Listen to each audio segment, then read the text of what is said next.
لله وكفى وسلام على عبده الذين اصطفى أما بعد. أعوذ بالله من الشيطان الرجيم. بسم الله الرحمن الرحيم. وما خلقت الجن والإنس إلا ليعبدون.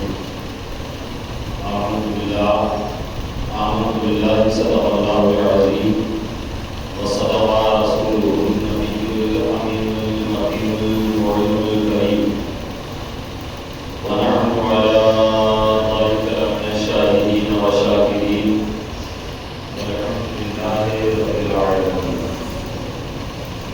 وصيعة وإبليس وسلام مدد قبلي مدد كعبي إمام مدد حضرت صدر الفاضل شیخ محمد منیر کیجیے امداد ہم سب کی غوث اعظم دستگیر.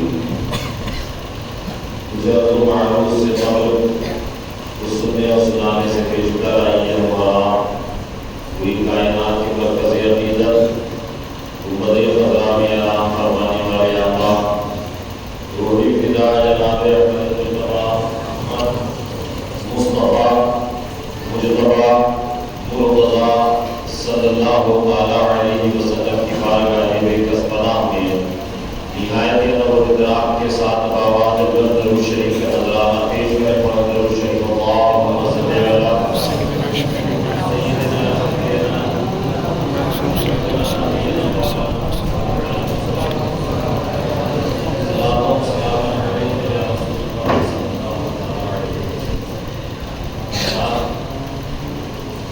ایک مرتبہ اور باواد بلند درود شریف کا نذرانہ پیش کریں. اللہم محمد صلی اللہ علیہ وسلم.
تلاوت کریں گے جیسا کہ قرآن میں رب فرما رہا ہے کہ کہ ہم نے انسان اور جنات کو صرف اپنی عبادت کے لیے پیدا کیا.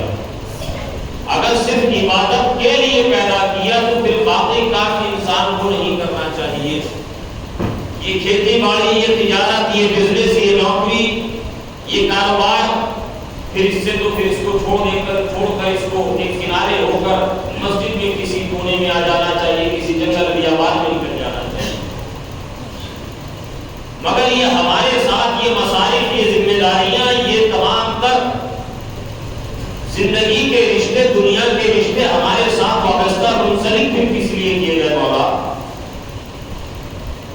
تو اس کو سمجھنے کے لیے، کیونکہ ہم مسجد میں بیٹھے ہوئے ہیں، مسجد میں جمعے کی نماز میں تھوڑی دیر میں انشاءاللہ پڑھیں گے.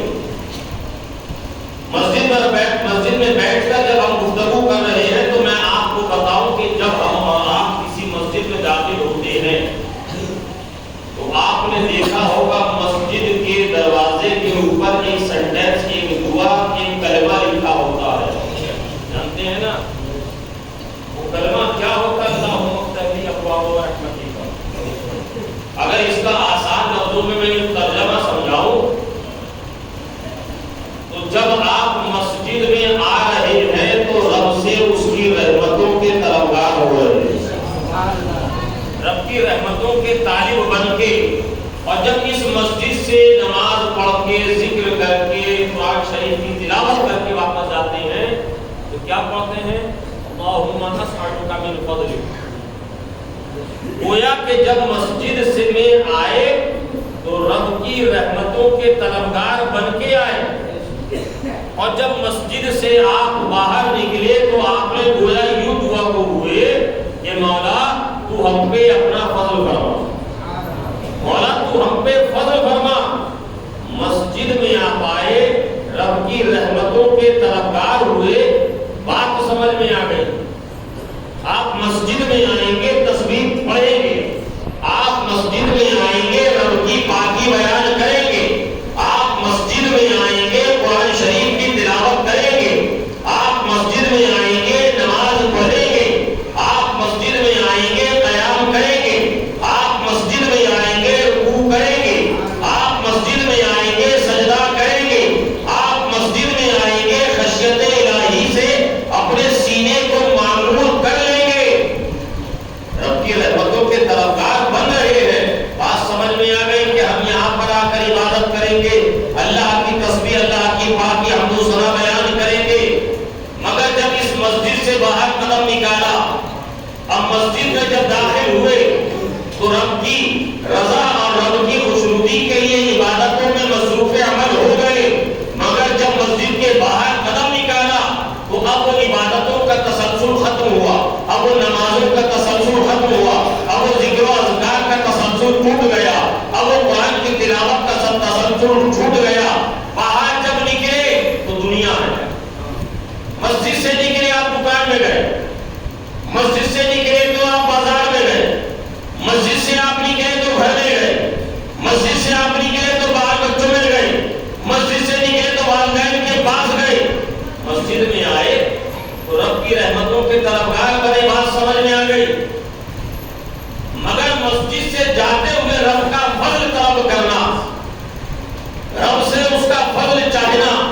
دنیا میں جا رہے ہو، دنیاوی رشتہ داری میں، دنیاوی کاروبار میں، دنیا میں ملوث ہو جاؤ گے، رب کا فضل کیوں؟ رب کے فضل کے طلبگار کے کیوں بن رہے ہو؟ تو اس پر ہمارے علماء کرام نے، محدثین کرام نے اس کی یوں تشریح کی ہے اور اس کے بارے میں یوں سمجھایا، اس پر یوں تبصرہ کیا ہے کہ جب مسجد میں بندہ مومن آتا ہے خلوص دل کے ساتھ، رب کی عبادتوں میں مصروف ہو جاتا ہے، سجدے کرتا ہے، تلاوت کرتا ہے، نمازیں پڑھتا ہے، قرآن کی تلاوت کرتا ہے، ذکر و اذکار کرتا ہے، رب کی رحمتوں کا طلبگار ہوتا ہے. ان ذکر صالحین تنزل الرحمہ، جہاں پر صالحین کا ذکر ہوتا ہے وہاں رب کی رحمتیں نازل ہوتی ہیں، جہاں رب کی رحمتیں نازل ہوتی ہیں. تو جس گھر میں، جس مکان میں، جس مسجد میں جو کہ بیت اللہ ہو، جو مسجد بیت اللہ ہو، اللہ کا ذکر کیا جائے گا، اللہ کی پاکی بیان کی جائے گی، اس کی رضا کی خاطر سروا سجود ہوا جائے گا. تو سوچئے تو صحیح کس قدر رب کی رحمتیں ہم پہ نازل ہوں. مگر مسجد کے باہر ہم دنیا میں ہیں, ہم دنیا میں گئے ہیں, ہم رشتہ داروں میں گئے ہیں, بال بچوں میں گئے ہیں, پھر رب سے رب کے فضل کے طلبگار. علماء کرام نے اس کا یوں بڑا حسین نقشہ کھینچا ہے کہ جب دنیا میں جاؤ اور جب مسجد سے باہر دنیا کی طرف جاؤ, تجارت کرو, کاروبار کرو, نوکری کرو, کھیت میں جاؤ, مکان میں جاؤ, دکان میں جاؤ, اللہ نے جو بھی ذریعہ معاش تمہیں میسر کیا ہے حلال روزی کمانے کا, تم اس کی طرف جاؤ تو یہ سوچ کر جاؤ کہ یہ جو کاروبار کرنے کے لیے ہم جا رہے ہیں, تجارت کرنے کے لیے جا رہے ہیں, نہیں کسی اور کے نہیں بلکہ میرے آقا کی سنت ہے. جس نوکری پہ ہم جا رہے ہیں اس کا جو شریعت متحدہ نے ضابطۂ قانون ہمیں دیا ہے, اس ضابطے اس قانون کے تحت جب ہم وہ نوکری پر جائیں گے, اس کے حق کو ادا کریں گے تو وہ نوکری کرنا بھی ہمارے لیے عبادت ہے. بال بچوں میں جائیں گے, گھر والوں کے درمیان میں جائیں گے, یہ سوچ کے جائیں گے کہ بال بچوں کی کفالت کرنا, گھر والوں کا خیال کرنا, ان کی ضرورتوں کو پورا کرنا, ان کے پاس بیٹھنا یہ کسی اور کی نہیں میرے آقا کی سنت ہے, تو یہ سوچ کر ان کے پاس بیٹھنا بھی بات ہے. گویا کہ مسجد میں تھے محدود وقت کے لیے, نماز کے لیے آپ آئے تھے تو نیکیوں میں آپ کے اضافہ ہو رہا تھا, نیکیوں کا کام نام اور نیکیوں کا فکر جاری تھا.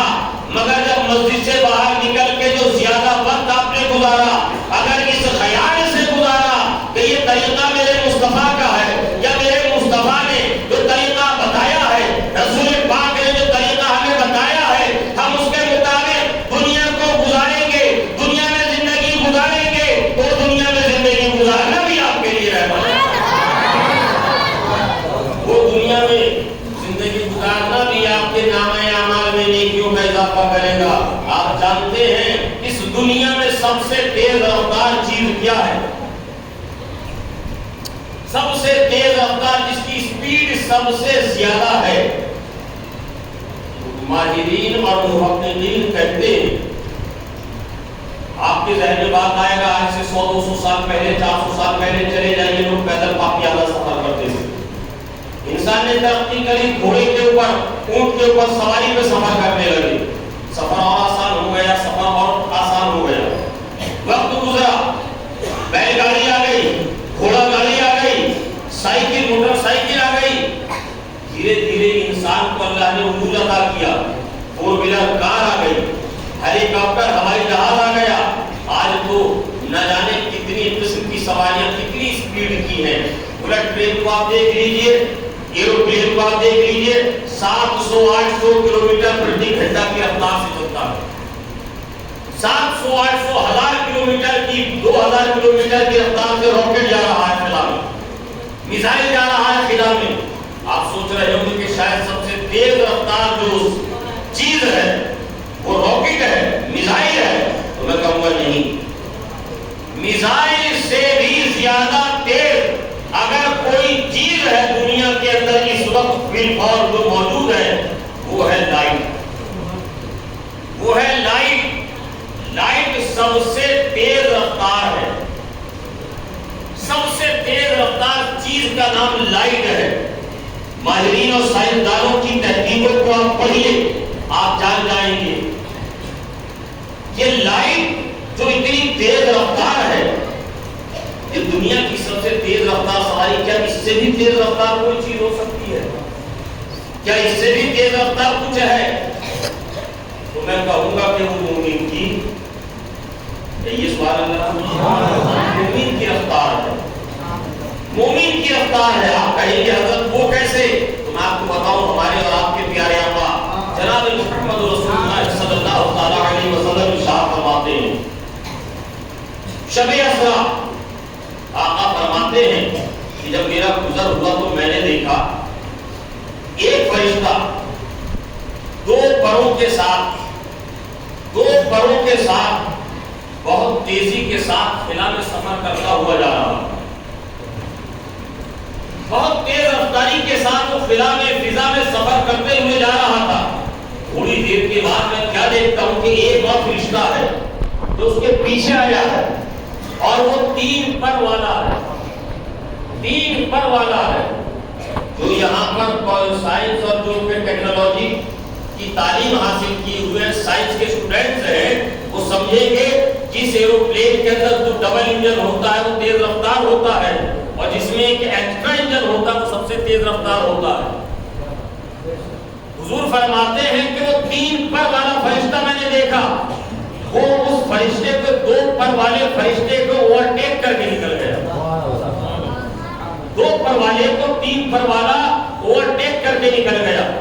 آقا فرماتے ہیں کہ ابھی چند لمحے تھوڑی دیر گزری تھی کہ میں کیا دیکھتا ہوں، ایک اور فرشتہ آیا، ایک اور فرشتہ آیا، اور وہ 4 پروں کے ساتھ، 4 پروں کے ساتھ فضا میں خلا میں سفر طے کرتے ہوئے 2 پر اور 3 پر والے فرشتے کو اوورٹیک کر کے نکل گیا۔ نعرہ تکبیر، نعرہ تکبیر، فضا اور خلا میں 2 پر اور 3 پر والے کو اوورٹیک کر کے چلا گیا۔ رسول پاک صلی اللہ علیہ وسلم ارشاد فرماتے ہیں کہ میرے لب پر مسکراہٹ آ گئی۔ میں نے بارگاہ خداوند قدوس میں عرض کیا، مولا یہ فرشتے 2 پر والے، 3 پر والے، 4 پر والے، جن کو تو نے اتنی تیز رفتاری اور اس قدر تو نے تیزی اور سرعت عطا کی ہے، اے مولا میری امت کو کیا ہے، میری امت کے لیے کیا ہے؟ رب نے آپ کے لیے بھی وہ 2 پر اور 3 پر اور 4 پر والی سواری رکھی ہے، بلکہ اس سے بھی تیز رفتار ہے۔ میں آپ کو بتا رہا ہوں، انشاءاللہ سنیے گا، عمل کیجئے گا، اس سے استفادہ حاصل کیجئے گا۔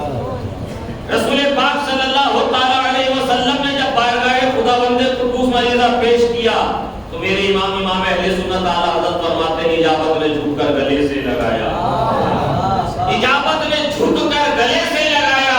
ارے پڑھی ناز سے جب دعائے محمد، اجابت کا صحرا، عنایت کا جوڑا، دلہن بن کے نکلی دعائے محمد، دلہن بن کے نکلی دعائے محمد۔ میرے آقا نے جب یہ رب قدیر کی بارگاہ میں، رب کی بارگاہ میں یہ عریضہ پیش کیا تو رب نے اپنے حبیب کو فرمایا، پیارے تمہاری امت کے لیے میں نے اس سے تیز رفتار سواری کا انتظام کیا، میں نے اس سے تیز رفتار سواری کا اہتمام کیا ہے۔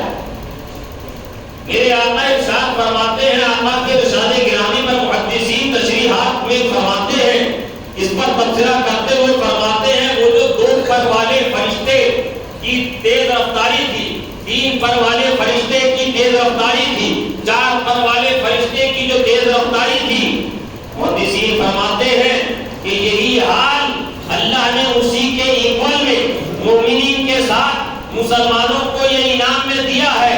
2 رکعت کی نماز 2 پر کے ایکول ہے، 2 رکعت کی نماز، 2 رکعت نماز 2 پر کے ایکول ہے، 3 رکعت کی نماز 3 پر کے ایکول ہے، 4 رکعت کی نماز 4 پر کے ایکول ہے۔ یعنی فجر کی 2 رکعت، ظہر اثر فجر کی 2 رکعت نماز، مغرب کے فرض 3 اور عشاء کے 3 وتر وہ 3 پر کے ایکول ہے، عشاء کے، اثر کے اور ظہر کی 4 رکعتیں وہ 4 پر والے کے، 4 پر والے فرشتے کے ایکول ہیں۔ گویا اس کی تیز رفتاری کا عالم یہ ہے کہ بندہ سر رکھتا ہے سجدے میں، سر رکھتا ہے روئے زمین پر، اور گنبد خضرا سے آواز آتی ہے، الصلاۃ معراج المومنین،